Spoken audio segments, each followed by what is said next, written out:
মামু পেত্তীয়তো কওঁতেও মোক যোনে পালে তাৰ পুনৰাগমন নাই, মানে কি ডাইৰেক্ট বৈকুণ্ঠত যাব।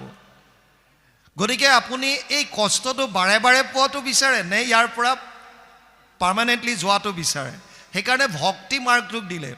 জ্ঞান মাৰ্গত এজন আতকৈ উদাহৰণ দিছে প্ৰথম স্কন্ধত, আমি খালি পাঠ কৰি যোৱাৰ কাৰণে তাত্ত্বিকতাবিলাকত নোসোমাওঁ। ব্যাসদেৱে কৈছে মই সমাধিত ব্ৰহ্মক সাক্ষাৎ কৰোঁ, লিখিছেনে বাপ? কিন্তু ব্যাসদেৱৰ কি গতি হৈছিল? উগুল থুগুল চিত্ত নাহি সুখ শান্তি, নজানন্ত কৃষক মনত গুণী গান্তি। ব্যাসদেৱে সমাধিত ভগৱানক লগ পোৱাৰ পাছতো মনত শান্তি নাই। আৰু আমি আমিনো ঈশ্বৰক বিচাৰিছোঁ কিয়? যি মাৰ্গতে নহওক আমাক ঈশ্বৰক লাগে কিয়? এই পৰম আনন্দ পাবলৈ, সুখ শান্তি পাবলৈ। যদি সুখ শান্তিয়ে নাই তেতিয়াহ'লে লাভ কিটো? মোৰ জইনিং হৈছিল SSBত 92ত, 93 চনত মোৰ পষ্টিং আছিল সুন্দৰবনী, জম্মু কাশ্মীৰৰ এটা জেগা, পুঞ্চ ৰাজৌৰি সুন্দৰবনী, এইটো ছাইডত। 93ত আমাক এটা এক্সাৰচাইজৰ কাৰণে পঠাইছিল, জংঘল এক্সাৰচাইজ, ট্ৰেইনিঙৰ এটা পাৰ্ট। কিছুদিনৰ কাৰণে আমাক জংঘলত এৰি দিয়ে। তাৰ আগতে থিয়ৰিটিকেলি শিকায় জংঘলত থাকিলে কি খাব পাৰি, কি খাব নোৱাৰি, কোনবিলাক বিষাক্ত, কোনবিলাক খাব পৰা, এয়া ট্ৰেইনিং দিয়ে প্ৰপাৰলি। যিবিলাক কোনোবা যদি ডিফেন্স পাৰ্চনেল পাৰামিলিটাৰী ফ'ৰ্চৰ আছে তেওঁলোকে গম পাব। তাৰপাছত কেইদিনমানৰ কাৰণে জংঘলত এৰি দিয়ে। সেইকেইদিন আপুনি জংঘলত যি পাইছে তাৰ বস্তু খাব লাগিব। লিমিটেড অলপমান আপোনাক কিবা আহাৰ দিয়ে, ট্ৰেইনিং বুলি। উদ্দেশ্য এটাই, যদি জীৱনত তেনেকুৱা পৰিস্থিতি আহি যায়, আপুনি জংঘলৰ মাজত অকলশৰীয়া, তেতিয়া আপুনি নিজক কেনেকৈ বচাই ৰাখিব, সেইটো এটা ট্ৰেইনিং হয়। 93ত যেতিয়া আমাক তেনেকৈ এটা কাশ্মীৰৰ এখন জংঘলত যেতিয়া আমাক এৰি দিলে, তাত জংঘলত ঘূৰি ফুৰোঁতে মই জংঘলৰ মাজত এটা গুহা দেখা পাইছিলোঁ, কেভ এটা। আৰু গুহাৰ সন্মুখত এজন বুঢ়া মানুহ, মোৰ জীৱনৰ সত্য কাহিনী। বুঢ়া মানুহজনক লগ পাই মই সুধিলোঁ, দেউতা আপুনি এই জংঘলৰ মাজত অকলে অকলে কি কৰি ফুৰিছে? তেওঁ আমাক ক'লে যে এই গুহাটোৰ ভিতৰত এজন ঋষি সন্ন্যাসীয়ে 12 বছৰ তপস্যা কৰিছিল।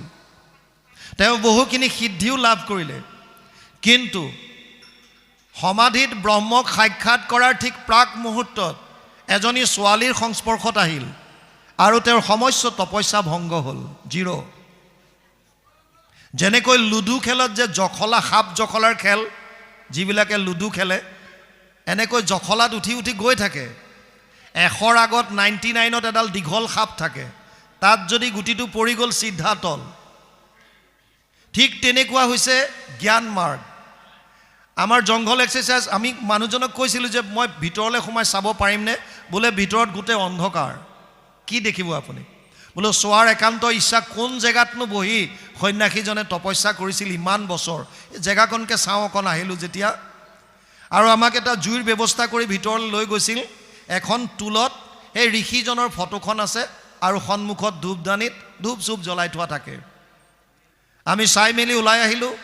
জংঘল এক্সাৰচাইজ শেষ হোৱাৰ পাছত যেতিয়া বাহিৰলৈ আহিলোঁ, ওচৰৰ গাঁওবিলাকত, কাষৰ গাঁৱত লগ পাই মানুহক সুধিলোঁ, জানিবলৈ ইচ্ছা এইবিলাক কথাৰ বিষয়ে, যে মই এনেকৈ বুঢ়া মানুহ এজন লগ পাইছিলোঁ গুহাৰ সন্মুখত, মোক এনেকৈ ক'লে।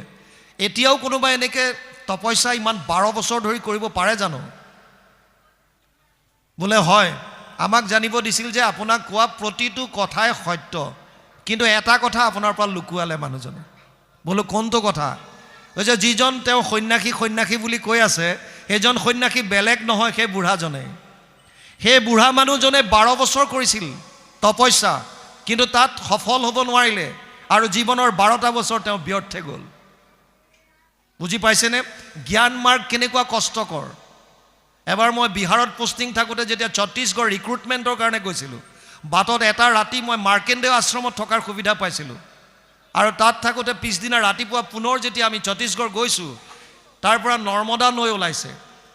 এই ঝৰ্ণা এটাৰ কাষত ঋষি এজন দেখা পাইছিলোঁ, হাত এটা ওপৰলৈ কৰি ধ্যানমগ্ন হৈ আছে। গাড়ী ৰখাই ওচৰৰ মানুহক সুধিলোঁ, এইজনে হাতটো ওপৰলৈ কিয় তুলি আছে? আমাক জানিব দিছিল যে ছাৰ 6 বছৰ ধৰি তেওঁ হাতটো দাঙি আছে ওপৰলৈ, তপস্যা। 6 বছৰ, কিমান কষ্ট! শৰীৰটোক বহুত কষ্ট দিছে। ভগৱান কৃষ্ণ সেইকাৰণে অৰ্জুনক কৈছিল ক্লেশ অধিকতৰস্তেষাম অব্যক্ত অশক্ত চেতসা অব্যক্ত হি গতিৰ দুখম দেহবৎ ভিৰবাপ্যতে। 12 অধ্যায় 5 নম্বৰ শ্লোক গীতা। তাত লিখিছে যে এইটো মাৰ্গত, জ্ঞান মাৰ্গত অতি কষ্ট আছে। ক্লেশ অধিকতৰস্তেষাম, বহুত কষ্ট আছে। কাৰণ আমি দেহাভিমানী পুৰুষ। নিৰ্গুণ নিৰাকাৰ ব্ৰহ্মক উপাসনা কৰাটো আমাৰ কাৰণে ইমান সহজ নহয়। আৰু সেইকাৰণে সহজ উপায়টো আমাক দিলে ভক্তি মাৰ্গ। সেইকাৰণে ইয়াত গুৰুজনাই ভক্তিক গুৰুত্ব দিছে। আৰু ইয়ালৈকো কৈছে কৃষ্ণ পদ পংকজক ভজে ব্ৰহ্মা হৰে। যিজন ভগৱানৰ পদ পংকজ ব্ৰহ্মা হৰেও ভক্তি কৰে, আৰু সেইজনক আমি নৰতনু পায়াতে যে কমন পামৰে। আমি ইমান এটা দুৰ্লভ শৰীৰ পাইছোঁ, যিটো শৰীৰ পাবৰ কাৰণে ব্ৰহ্মায়ো ইচ্ছা কৰে। ব্ৰহ্মাৰ প্ৰাৰ্থনী নৰতনু অনুপাম নামত গাই থাকোঁ। যিটো শৰীৰ পাবৰ কাৰণে দেৱতাই ইচ্ছা কৰে, কাৰণ কেৱল সাধন কৰিব পৰা যদি শৰীৰ আছে, সেইটো হৈছে কেৱল মানুহৰ শৰীৰ। ভক্তি কৰিব পৰা যদি কিবা শৰীৰ আছে, সেয়া হৈছে কেৱল মনুষ্য শৰীৰ। ইমান এটা দুৰ্লভ শৰীৰ পায়। প্ৰহ্লাদে দৈত্য শিশুসকলক কৈছিল, দুৰ্লভ মনুষ্য জন্ম যিটো পায়া, বুদ্ধিমন্ত যেবে হয়, কুমাৰ কালত হুয়া একমত ভকতিক আচৰয়। কৌমাৰ আচৰিত প্ৰাজ্ঞ ধৰ্মান ভাগৱতানিহ দুৰ্লভ মানুষ দেহ তত্ৰাপি অধ্ৰুৱম অৰ্থদম। 701 সপ্তম স্কন্ধ 6ষ্ঠ অধ্যায় 1ম শ্লোক ভাগৱত। তাত কৈছে প্ৰহ্লাদে, ইমান দুৰ্লভ শৰীৰ এটা পোৱাৰ পাছত যিজন বুদ্ধিমান হ'ব, সেইজনে কুমাৰ কালৰ পৰাই বেলেগ চিন্তা নকৰি কেৱল কৃষ্ণত ভক্তি কৰিব, কৃষ্ণত। সেইকাৰণে আজি এই যি দুখন প্ৰাথমিকৰ সমস্ত গাঁওবাসী লগ হৈ যি উদ্যোগ লৈছে কৃষ্ণৰ লীলাসমূহ শ্ৰৱণ কীৰ্তন কৰাৰ, ই অতি উত্তম, অতি প্ৰশংসনীয়। ই যুগ ধৰ্মৰ লগত মিলি আছে। কিন্তু এটা কথাই খালি আমি গুৰুত্ব দিব লাগে, ভাগৱতৰ পৰা যিখিনি বস্তু আমি গম পাইছোঁ, সেইখিনি যাতে আচৰণত আনো। আপুনি যদি জানি পেলাই কেৱল থৈ দিয়ে, তাৰ পৰা একো লাভ নহ'ব। আপুনি জানে যে ৰাতিপুৱা সোনকালে উঠিব লাগে, জানে, কোনে নাজানে আজিকালি, চবেই জানে। উঠে কিমানজন, সেইটো ডাঙৰ কথা। কোনে নাজানে যে জীৱ হত্যা কৰিব নাপায়, নকৰাকৈ কিমান আছোঁ। কোনে নাজানে যে বেলেগৰ অন্যায় কৰিব নাপায়, নকৰাকৈ কিমানজন আছোঁ। কোনে নাজানে যে আমি দুৰ্নীতি কৰিব নাপায়, নকৰাকৈ কিমানজন আছোঁ। এইটো ডাঙৰ কথা। কিমান জানিছে সেইটো ডাঙৰ কথা নহয়। নালাগে ভক্তিত দেৱ দ্বিজ ঋষি হৈবে, নালাগে সম্ভৃত শাস্ত্ৰ বিস্তৰ জানিবে। বহুত জনাৰ প্ৰয়োজন নাই। যিখিনি জানিছে সেইখিনি আচৰণত আনিব লাগিব, তাৰ বাহিৰে গতি নাই। বহুত জনাৰ প্ৰয়োজন নাই, কিন্তু আপুনি যিকেইটা জানিছে সেইকেইটা যদি মানিব বিচাৰে, তাৰ পৰা লাভ হ'ব। পৰম আনন্দ যিটো বিচাৰি হাবাথুৰি খাই ফুৰিছে, বেপাৰ বাণিজ্য টকা পইচা বুলি হাহাকাৰ কৰি ফুৰিছে, সেই আনন্দ হৃদয়ত উপলব্ধি কৰিব পাৰিব। দেৱৰো ঈশ্বৰ হৰি তান্ত মহা যত্ন কৰি লৈও এক শৰণ সাক্ষাৎ, যাৰ ইচ্ছা মুখ্য পাইবে, নালাগে দূৰক যাইবে, আছে হৰি সবাৰো হিয়াত। ইয়াত আছে ঈশ্বৰ। সেই ঈশ্বৰক আমি অনুভৱ কৰিব পাৰিম আনন্দ হিচাপে। যিটো আনন্দ টকাৰ মাজত বিচাৰিছোঁ, ঘৰ দুৱাৰৰ মাজত বিচাৰিছোঁ, বস্তু বাহিনী খাদ্যৰ মাজত বিচাৰিছোঁ, সেই আনন্দ বাহিৰত নাই। ইন্দ্ৰিয়ৰ সুখটো পশু শৰীৰতো পায়। যিটো আমাক মনুষ্য শৰীৰ দিছে, ইয়াত কেৱল ঈশ্বৰৰ ভক্তিটো মূল। সেইকাৰণে ইয়াত লিখিছে, কৃষ্ণ পদ পংকজক ভজে ব্ৰহ্মা হৰে, নৰতনু পায়াতে যে কমন পামৰে। একস্থানে মনুষ্য মৃত্যুৰ নেৰাই হাত, তথাপি নভজি মৰে কৰি আত্মঘাত। কোনো স্থানত মৃত্যুৰ পৰা হাত সাৰিব নোৱাৰে।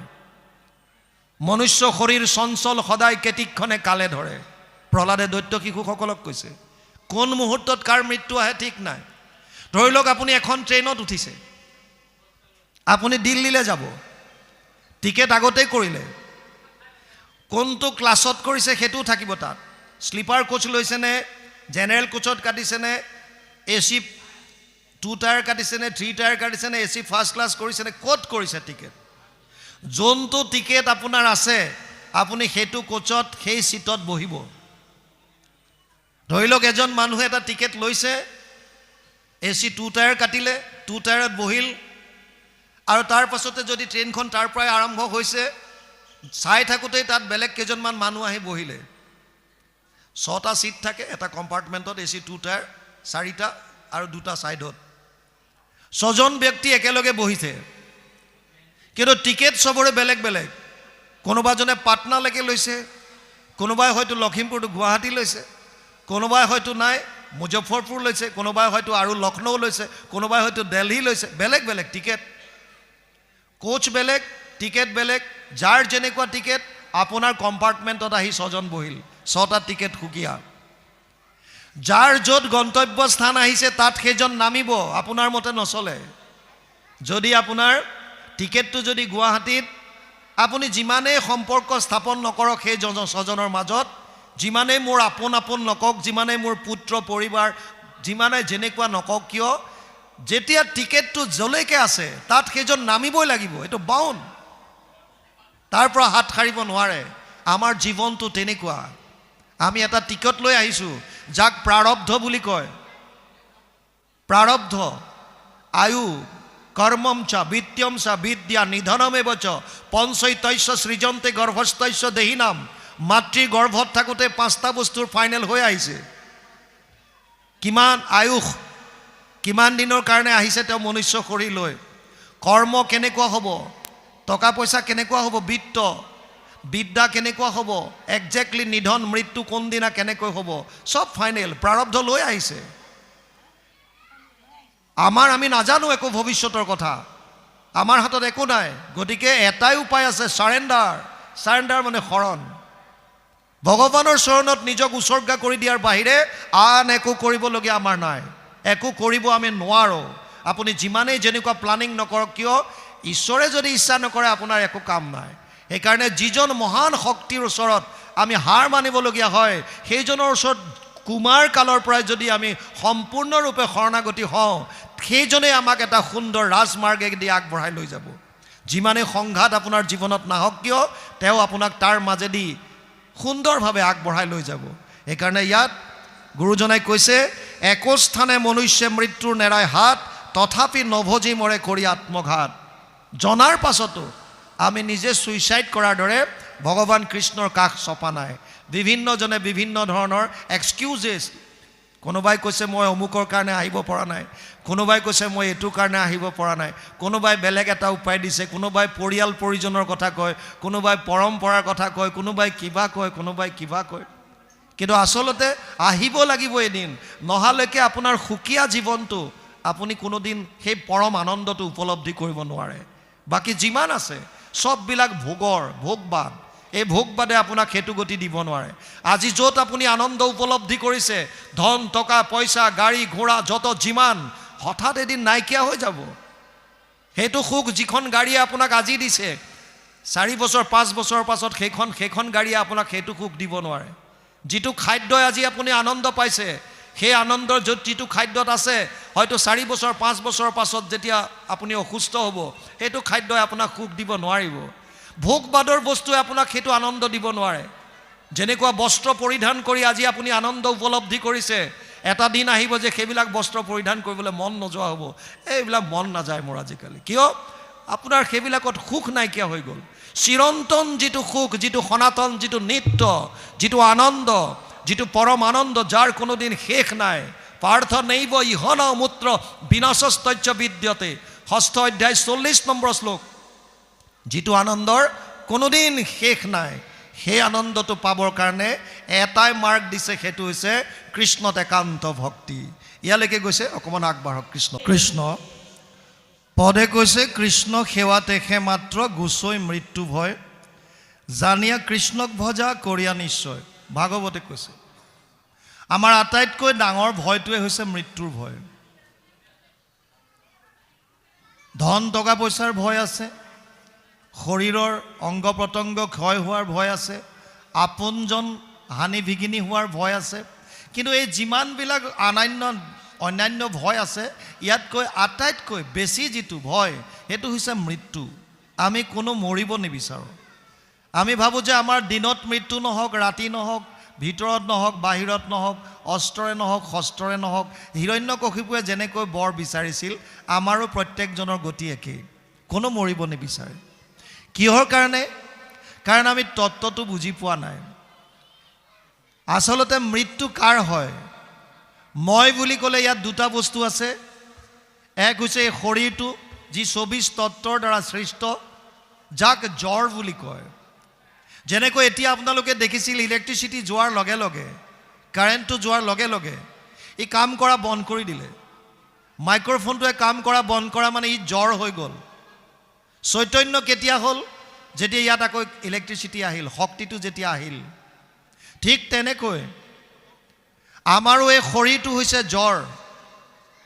ইয়াত যেতিয়া আত্মা পৰমাত্মাৰ যেতিয়া আগমন হয় তেতিয়া ই চৈতন্য হয়, সচেতন হয়।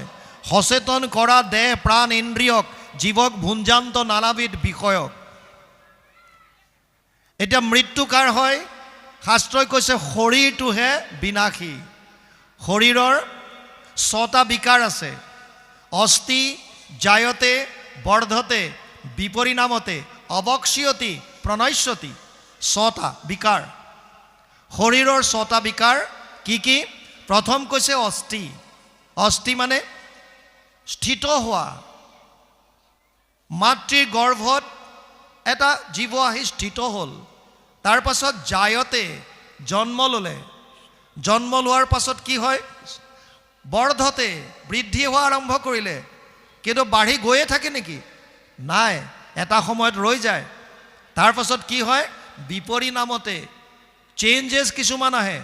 ছোৱালীসকলে গাভৰুত্ব পায়, ল'ৰাবিলাকে যৌৱনত্ব প্ৰাপ্ত কৰে, ৰূপান্তৰ ঘটে, হৰমনেল চেঞ্জ হয়। আৰু এটা সময়ত গৈ অৱক্ষ্যতি ক্ষয় আৰম্ভ হয়। কাণেৰে নুশুনা হ'ল, হাতেৰে কিবা কৰ্ম কৰিব নোৱাৰা হৈছে, হাত উঠাব নোৱাৰা হৈছে, ভৰিয়ে খোজকাঢ়িব নোৱাৰা হৈছে, খালে ডাইজেষ্ট নোহোৱা হ'ল, হজম নোহোৱা হৈছে, বিভিন্ন ধৰণৰ ক্ষয় আৰম্ভ হৈ গ'ল। আৰু এটা দিনত বিনশ্যতি, শৰীৰটো নষ্ট। 3টা অৱস্থা শেষ। 20টা পলু চাই যদি পেলাই দিলে, চৰাই চিৰিকটি জীৱ জন্তুৱে খাই 20টা কৰি উলিয়াই দিলে, শৰীৰ শেষ।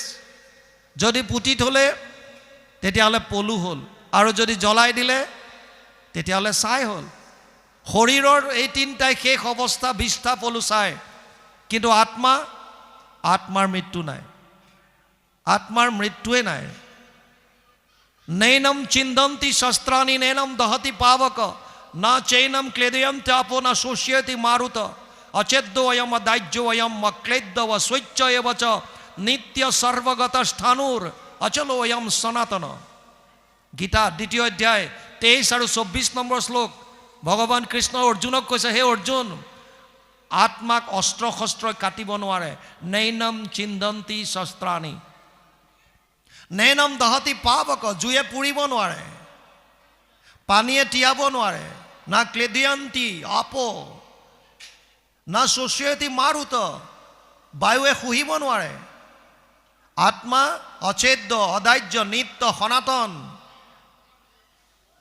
যেনেকৈ আমাৰ কাপোৰ ফাটি গ'লে আমি নতুন বস্ত্ৰ পৰিধান কৰোঁ, তেনেকৈ আত্মা এটা শৰীৰ নষ্ট হ'লে বেলেগ শৰীৰলৈ গতি কৰে, বেলেগ শৰীৰ ধাৰণ কৰে। বাসাংসি জীৰ্ণানি যথা বিহায় নবানি গৃহণতি নৰোপৰাণি তথা শৰীৰানি বিহায় জীৰ্ণানি অন্যান্য সংয়াতি নবানি দেহি। 2য় অধ্যায় 22 নম্বৰ শ্লোক গীতা। কেৱল বস্ত্ৰ সলনি কৰাৰ দৰে আত্মা এটা শৰীৰৰ পৰা বেলেগ এটা শৰীৰলৈ গতি কৰে। গতিকে যদি তত্ত্বটো আমি গম পাওঁ যে আত্মাৰ মৃত্যুৱে নাই, তেতিয়া ভয় কিহৰ?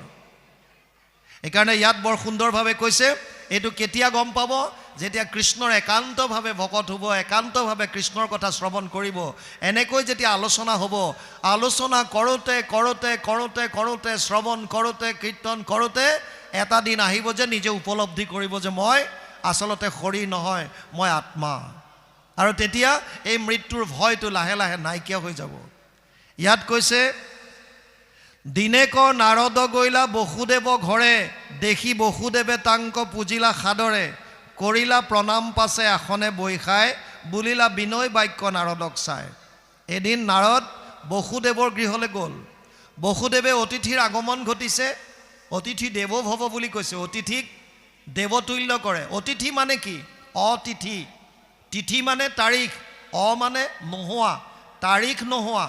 আগতে কিছু লোকে জনকল্যাণৰ কাৰণে সমাজত ভ্ৰমণ কৰি ফুৰিছিল।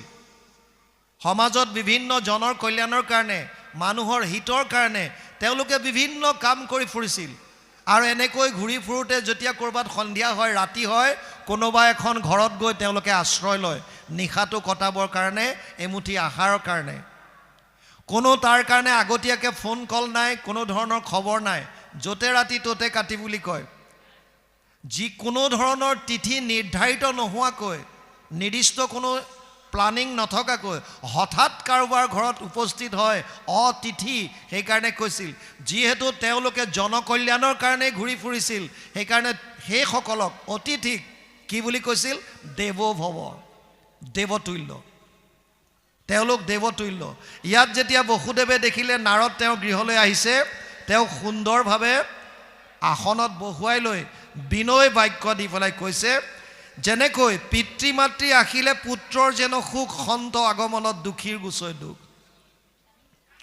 যেনেকৈ মাক বাপেকৰ আগমনত যিবিলাক সন্তান কিবা কৰ্মৰ কাৰণে হওক, বিভিন্ন কাৰণত হওক, মাক বাপেকৰ পৰা আঁতৰত থাকিবলগীয়া হয়, তেওঁলোক যদি সঁচাকৈ পিতৃভক্ত হয়, বাপেক মাক বাপেক যদি ভাল পায়, তেতিয়াহ'লে যেতিয়া মাক বাপেক তেওঁলোকৰ ওচৰলৈ আহে তেওঁলোক আনন্দিত হয়।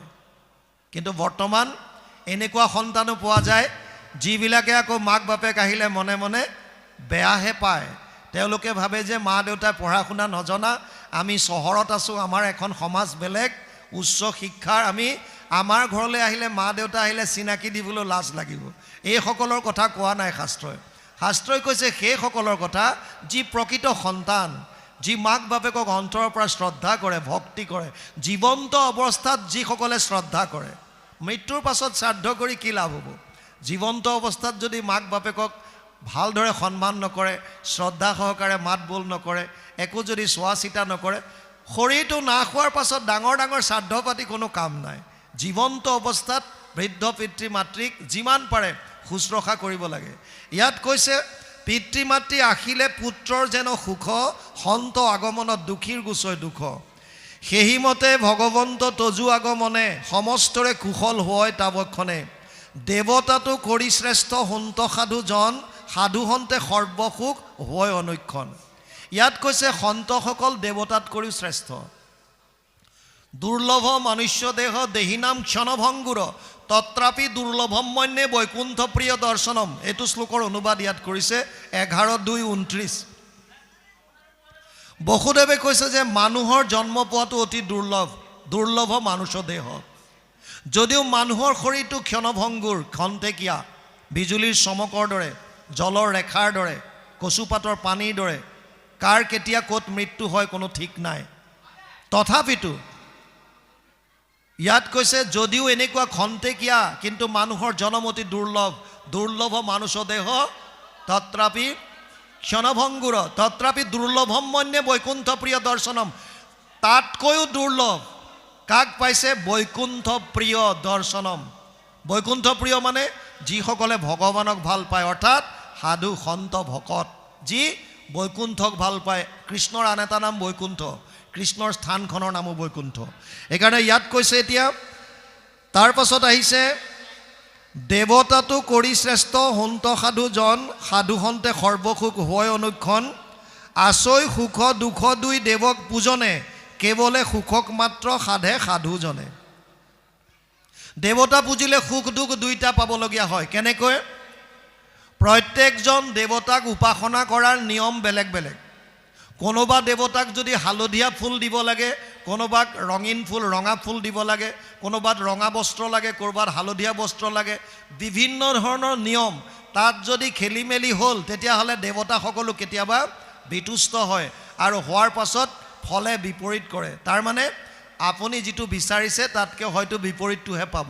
সেইকাৰণে কৈছে দেৱতাৰ পূজনৰ ওপৰত নিৰ্ভৰ কৰি সুখ আৰু দুখ দুইটা দিব পাৰে। কিন্তু সন্তসকল যিহেতুকে তিতিক্ষা, কৰুণিকা, সুহৃদ সৰ্বদেহী নাম, সমস্ত প্ৰাণীৰ প্ৰতি সুহৃদ, কাৰুণিক, সকলোকে ভাল পায়। সেইকাৰণে সন্তৰ আগমনত সকলো জীৱৰ লাভেই হয়, সুখ হয়। ইয়াত কৈছে কেৱলে সুখক মাত্ৰ সাধে সাধুজনে। পূজা অনুৰূপেহে দেৱতা দেই ফল, কৰন্ত কৰোণা মাত্ৰ ভকতসকল। আমি কৈছোঁৱে পূজাৰ ওপৰত ভিত্তি কৰিহে দেৱতাসকলে ফল দিয়ে। তাৰ বিপৰীতে সন্তসকলে কি কৰে? তেওঁলোক যিহেতুকে কৰোণাময়ী বা তেওঁলোক সুহৃদ সৰ্বদেহী নাম, সেইকাৰণে সকলোৰে তেওঁলোকে হিতটো চিন্তা কৰে বা ভাল ফল। তোমাৰ সদৃশ যাৰা শ্ৰীকৃষ্ণত মন তাসম্বাৰ এহিমত হৈ আচৰণ ভৈলুহু কৃতাৰ্থ যদি ঋষি মহাশয় তথাপিতো পুচু ভাগৱত ধৰ্মচয়। আৰু তাৰ পাছত এতিয়া বসুদেৱে নাৰদক ভাগৱত ধৰ্মৰ বিষয়ে প্ৰশ্ন আগবঢ়াই দিছে। ইয়ালৈকে গৈছে কৃষ্ণ। যিটো শুনাৰ লগে লগেই শ্ৰৱণ কৰাৰ লগে লগে আমাৰ মনৰ দুখবিলাকৰ পৰা আমি পৰিত্ৰাণ পাব পাৰোঁ, 3টা তাপৰ পৰা পৰিত্ৰাণ পাব পাৰোঁ।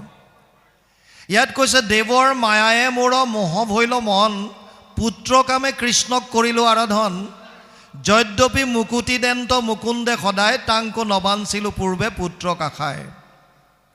যেতিয়া বসুদেৱ দৈৱকী আগৰ জন্মত ঈশ্বৰক যেতিয়া আৰাধনা কৰি আছিল, প্ৰভু ভগৱন্ত যেতিয়া সন্তুষ্ট হৈ কি বৰ লাগে ক'লে, আৰু যেতিয়া তেওঁলোকে সন্তান বিচাৰিছিল, তোমাৰ দৰে এটি সন্তান লাগে, ভগৱানে গম পালে যে মোৰ দৰে বেলেগ কোনো নাই, সেইকাৰণে ময়ে জন্ম ল'ব লাগিব, আৰু তেওঁ নিজে আহিল। আজি বসুদেৱে উপলব্ধি কৰিছে যিজন প্ৰভু ভগৱন্তই মুক্তিকো দিব পাৰে, কিন্তু তেওঁৰে মায়াত আমি এনেকৈ আবদ্ধ হ'লোঁ। যেনেকৈ আমিবিলাকেও যেতিয়া আমি কোনোবা এখন ধৰ্মস্থানত যাওঁ বা নামঘৰলৈ আহোঁ, প্ৰত্যেকে কিবা নহয় কিবা ভগৱানৰ পৰা বিচাৰোঁ, মোক অমুকটো দিয়া, মোক তমুকটো দিয়া, মোৰ এইটো হওক যেন, সেইটো হওক যেন ইত্যাদি বিভিন্ন কামনা বাসনা। নিষ্কামভাৱে খুব কম মানুহ আহে, নিষ্কাম। য'ত নেকি সুতমুনিয়ে কৈছে কলি যুগৰ পৰম ধৰ্ম সবেই পুমসাম পৰো ধৰ্ম ইয়তো ভক্তিৰ অধোক সজে অহেতুকি অপ্ৰতিহত যেন আত্মা সম্প্ৰসিদ্ধতি 1-2-6 প্ৰথম স্কন্ধ 2য় অধ্যায় 6 নম্বৰ শ্লোক। তাত কৈছে হে শৌনক আদি ঋষি সমস্ত কলি যুগৰ পৰম ধৰ্ম হৈছে এটাই, সেইটো হৈছে কৃষ্ণত একান্ত ভক্তি। কিন্তু কেনেকৈ কৰিবা? প্ৰথম চৰ্ত দিছে অহেতুকি, হেতু নথকাকৈ নিষ্কামভাৱে। দ্বিতীয়ত কৈছে অপ্ৰতিহত, অন্তৰবিহীনভাৱে, নিৰন্তৰভাৱে। যেনেকৈ অধ্যায়ৰ শেষত আমি গাওঁ নিৰন্তৰে ডাকি বোলা হৰি হৰি, নিৰন্তৰে ডাকি বোলা ৰাম ৰাম।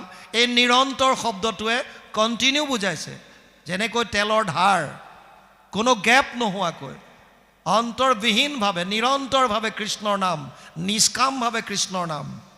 কিন্তু আমাৰ মায়ায়ে, প্ৰভু ভগৱন্তৰ মায়াই মনটো মুহি ৰাখে, গতিকে আমিও সেই বিষয়ৰ কথাই বেছিকৈ ভগৱানৰ ওচৰত বিচাৰি থাকোঁ।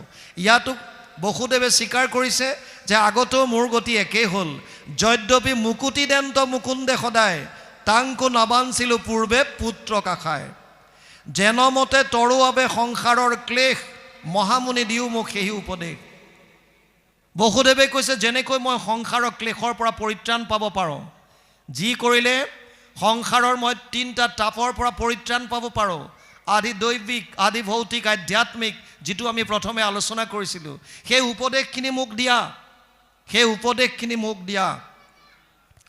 তাৰ পাছত কৈছে তুহিলা কৃষ্ণক তুমি যিমত ভকতি আমাক শিকায়ো তাক সমস্তে সম্প্ৰতি যেবে বসুদেৱে হেন পুচিলা হৰিষি হৰিস্মৰি আতি প্ৰীতি ভৈলা দেৱঋষি।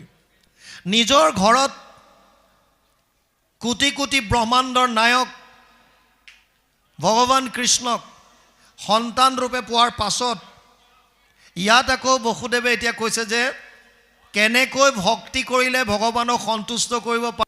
বসুদেৱে কৈছে যেনেকৈ ভক্তি কৰি পেলাই তুমি সন্তুষ্ট কৰিলা, মোক সেই ভক্তিটো শিকাৱা। ইফালে বসুদেৱে নিজে কৃষ্ণক সন্তান ৰূপে পাইছে, ইজনে সিজনৰ প্ৰতি সন্মান দেখুৱাইছে। নাৰদক কৈছে মোক তুমি কোৱা কেনেকৈ, কিয় এয়া দিছে, আমি যাতে বুজি পাওঁ কেনেকৈ ঈশ্বৰক ভক্তি কৰিব লাগে, কেনেকৈ ঈশ্বৰ সন্তুষ্ট হ'ব, এই কথাখিনি আমাক ইয়াত বুজাইছে। তাৰ পাছত কৈছে পুলকিত তনু মনে মিলিল আহ্লাদ পাছে বসুদেৱক কৰিলা সাধুৰ বাদ নাৰদ বদতি বসুদেৱ মহাশয় ধন্য ধন্য সাধু বুদ্ধি কৰিলা নিশ্চয়। বসুদেৱৰ কথাখিনি শুনি নাৰদ পুলকিত তনু হ'ল, যিহেতুকে কৃষ্ণৰ কথা ক'বলৈ দিছে। কাৰণ গ্ৰাম্য কথা কথনে মলিন হোৱে বাণী তাকো শুদ্ধ কৰোঁ কৃষ্ণ কথাক বখানি। যিমান আমি গ্ৰাম্য কথা পাতিম সিমান আমাৰ কথাবিলাক মলিন হ'ব, তাৰ বিপৰীতে যিমান কৃষ্ণৰ কথা পাতিম সিমান আমাৰ মন পবিত্ৰ হ'ব, কৃষ্ণৰ কথাই আমাৰ বাণী শুদ্ধ কৰিব। সেইকাৰণে নাৰদো পুলকিত হৈছে, কিয় এতিয়া কৃষ্ণৰ কথা ক'বলৈ পাব। আৰু তাৰ পাছত ইয়াক কৈছে পুচিলা পৰম ভাগৱত ধৰ্ম যত যাহাক স্মৰণে হোৱে পবিত্ৰ জগত শুনে বা ভনে বা স্মৰে নতুবা আদৰে আনে বা গাঁৱন্তে জীৱা অভিনন্দা কৰে। তুমি মোক এনেকুৱা এটা কথা সুধিছা, যিটো কথাখিনি মই ক'বলৈ যাওঁতে, যিটো ধৰ্মৰ বিষয়ে মই ক'ম, ইয়াক কোনোবাই শ্ৰৱণ কৰিলে শুনে, ভনে যদি কোনোবাই কীৰ্তন কৰে, স্মৰে যদি কোনোবাই স্মৰণ কৰে, বা আনে কোনোবাই শ্ৰৱণ কীৰ্তন কৰোঁতে যদি অভিনন্দা কৰে, প্ৰশংসা কৰে, তথাপিও তেওঁলোকে পৰম গতি পায়। আনে বা গাঁৱন্তে জীৱা অভিনন্দা কৰে, দেৱ বিশ্বদ্ৰোহীকো পবিত্ৰ কৰে আতি, হেন ধৰ্ম শুনিবে তোমাৰ ভৈলামতী। যিটো ধৰ্মই বিশ্বদ্ৰোহী, বিশ্বদ্ৰোহী কোনজন? যিজনে জীৱৰ অহিত চিন্তা কৰে, কল্যাণৰ বিপৰীতত যিজন যায়, সমস্ত জীৱৰ বিপৰীতভাৱে কৰ্ম যিসকলে কৰে, তেনেকুৱাও যদি পাতকী কোনোবা আছে, তেওঁলোকেও যদি উপলব্ধি কৰি কৃষ্ণত শৰণ লয়, সেইসকলো পৰম গতি লাভ কৰিব। হেন ধৰ্ম শুনিবে তোমাৰ ভৈলামতী। শ্ৰৱণ কীৰ্তনে যাৰ সিজৈ পুণ্যগণ, সুমৰাইলা মোক আজি হেন নাৰায়ণ। যাৰ শ্ৰৱণ কীৰ্তন কৰিলে, যিজনৰ শ্ৰৱণ কীৰ্তন কৰাৰ লগে লগে আমাৰ পুণ্যৰ আজি সঞ্চিত হয়, তেনেকুৱা এজন ঈশ্বৰৰ কথা তুমি আমাক আজি সুধিলা। ভগৱানে গীতাত অৰ্জুনক কৈছে, জন্ম কৰ্ম চমে দিব্যম এবং যো ব্যক্তি তত্ত্বতঃ ত্যক্তা দেহ পুনৰ্জন্ম নেতি মামেতি পাণ্ডৱ। ৪ৰ্থ অধ্যায় ৯ নম্বৰ শ্লোক গীতা। তাত কৈছে, হে অৰ্জুন, মোৰ জন্ম কৰ্ম চব দিব্য, আৰু এই জন্ম কৰ্মৰ বিষয়ে অৰ্থাৎ লীলাসমূহৰ বিষয়ে যিবিলাকে শ্ৰৱণ কৰে, কীৰ্তন কৰে, তেওঁলোকে মোক পাব, ইয়াত কোনো সন্দেহ নাই।